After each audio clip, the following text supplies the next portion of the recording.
So what saddle orientation do you want? It's going to depend on your horse's orientation. Okay. What determines the saddle's orientation are the arches. Okay, so we have two ways we do arches on saddles. We can connect everything in the middle, like the Mongolians did, or we can put an arch in the front and an arch in the back. Now we have two kinds of arches on a saddle. And so the arches are connecting the right and the left side. On the top, we have um, the cantle and the swell that are doing that. On the bottom, it's the cinch. It's the cinch that's creating an arch connecting the two sides underneath. All right, this is an arch. An arch has three different um, characteristics. It can have an angle, it can have a height, and it can have a width. Let me see. So in Western saddles, we separate those out. Okay? If we want to make the saddle wider, we make it wider here. If we want to change the angle, we change the angle here. If it needs to be taller, we change the height here. So they're very separate. Now, not on all English saddles, because the English saddles used to do it just like the Western guys.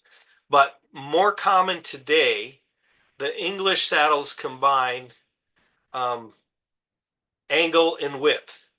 So when they're telling you to have a wider saddle, they're actually talking about a wider angle. So you're actually changing the angle, but it's not all of them.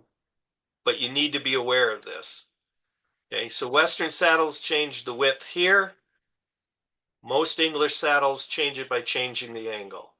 So when you hear them say you need a wider, in English, when you hear them say you need a wider angle or a wider front, they're talking about a wider angle.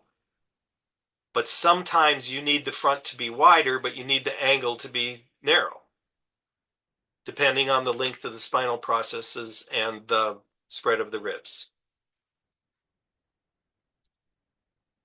Okay, now here's the other thing that completely gets ignored, and that is that there's two arches. There's one in the front and there's one in the back.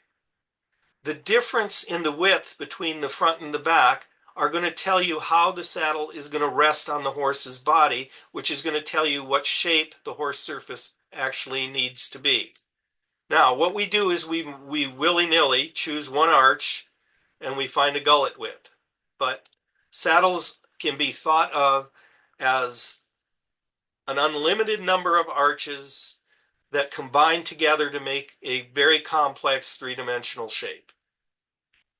Now, this is why I say gullet width is what people that don't know what they're talking about talk about to make it sound like they know what they're talking about. Any maker can choose any one of these and say that's my measurement that's important.